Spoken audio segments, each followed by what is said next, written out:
అప్పుడప్పుడు పక్కింటి వాళ్ళు మన ఇంటికి వస్తారు. మంచినీళ్ళు తాగుతారని అడుగుతాం పక్కింటి వాళ్ళు వస్తే. పక్క వీధిలో నుంచి వస్తే టీ తాగుతారని అడుగుతాం. నైజం మంది, దూరాన్ని బట్టి ఐటెం మారుతుంటుంది ఇక్కడ. పక్క ఊరు నుంచి వస్తే టిఫిన్ చేశారా అని అడుగుతాం. ఇంకా దూరం నుంచి వస్తే 2 రోజులు ఉండి వెళ్ళిపోమని చెప్తాం. అంటే ఒక అతిథి దూరం నుంచి వస్తే గౌరవం పెరుగుతుంది చూడండి మన ఇంట్లో.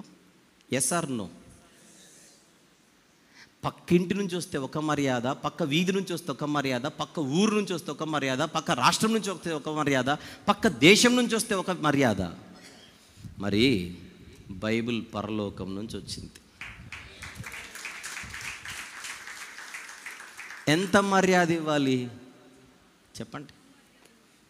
పక్కింటోడి కంటే, పక్క వీధిలో ఉన్నోడి కంటే, పక్క రాష్ట్రం, పక్క జిల్లా, పక్క దేశంలో ఉన్నవాడి కంటే ఎక్కువగా మనం మర్యాద, గౌరవం ఇవ్వవలసింది ఈ బైబిల్కి.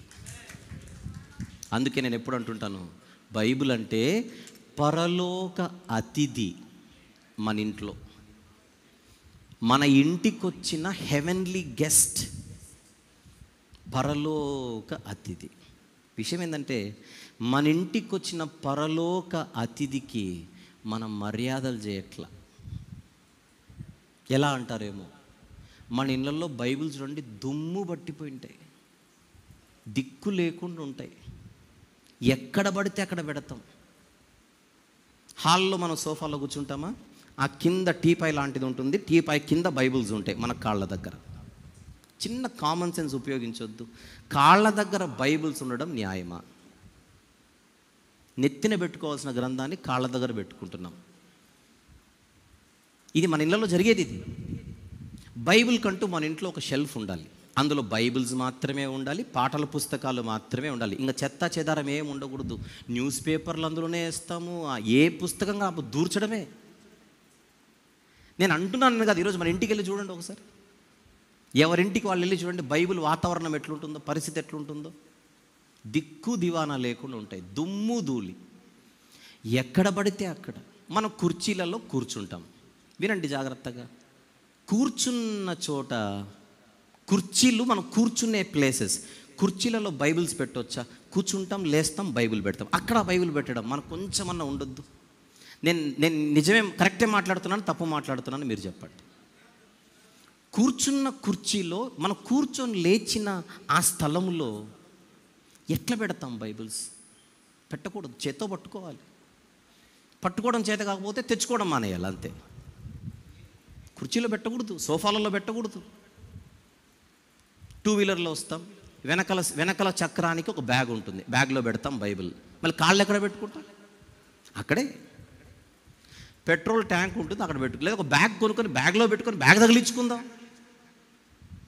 100 మార్గాలు ఉన్నాయి బైబిల్ మనం గౌరవంగా చూసుకోవడానికి. మన మందిరాలలో కూడా కింద కూర్చునే ఏర్పాటు ఉంటే మన సంఘస్థులకు చెప్పాలి, మన విశ్వాసులకు చెప్పాలి, బైబిల్స్ కింద పెట్టకూడదు. నడుస్తుంటాం మనము, నడిచే చోట బైబిల్స్ ఉండకూడదని చెప్పాలి. బేసిక్స్ అవి, ప్రాథమిక విషయాలు.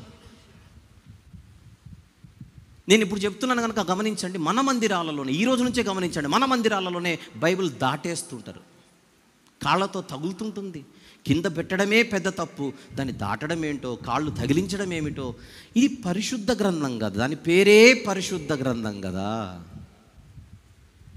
చదవడం పక్కన పెట్టి, చదవకపోవడం పక్కన పెడితే కనీసం మినిమం దాని గౌరవమైనా మనం ఇవ్వకుండా ఎంత దారుణంగా వ్యవహరిస్తున్నాం బైబిల్ విషయంలో. ఒక్కసారి ఆలోచించమని నేను కోరుతున్నాను. చైతన్యపరచాలి, తెలియకపోతే ప్రజల్ని. క్రైస్తవేతరులు అయితే వాళ్ళ గ్రంథాలను ఏం చేస్తారు, కొంతమంది ఒక స్టాండ్ కొనుక్కొని స్టాండ్లో పెట్టుకుంటారు, చేతులు కడుక్కొనే పట్టుకుంటారు. కరోనా వచ్చిన తర్వాత మనకు జరిగిన మంచి ఏంటంటే శానిటైజర్లు అలవాటైనాయి అందరికీ. ఇప్పుడు శానిటైజర్లు అన్ని చోట్ల దొరుకుతాయి, జోలు పెట్టుకోవచ్చు చక్కగా. మందిరానికి వస్తాం, చెప్పులు విప్పుతాం, చెప్పులు తీసుకొని స్టాండ్లో పెడతాం. ఆ చెప్పులతోనే బైబిల్ పట్టుకోవడం. మళ్ళీ ఏం చేయాలి వెంటనే? జనరల్గా చెప్పండి, చెప్పులు పట్టుకున్న చేతితో బైబిల్ పట్టుకోవచ్చా? ఏం చేయాలి? చేతులు కడుక్కోవాలి. కడుక్కునే అవకాశం లేకుంటే కనీసం చేతిలో శానిటైజర్ పెట్టుకుంటే శానిటైజర్ వేసుకొని తుడుచుకొని బైబిల్ పట్టుకోవాలి. చెప్పులను ఆ చేత్తోనే పట్టుకొని బైబిల్ అదే చేత్తో పట్టుకుంటే ఏంటి పరిస్థితి? This is our responsibility to educate the public. ప్రజలను చైతన్యపరచాలి చిన్న చిన్న విషయాల్లో. ఈ పెద్దగా చదువుకొని నేర్చుకున్నవి ఏమీ కాదు, బేసిక్స్ ఇవన్నీ. అందుకే ఈరోజు మనందరము కూడా దేవుని చేత బైబిల్ మన చేతికి ఇవ్వబడిన వాళ్ళం. బైబిల్ చేత పట్టుకొని బైబిల్ని అత్యున్నతంగా చూపించాల్సినటువంటి బాధ్యత మనందరి మీద ఉంది.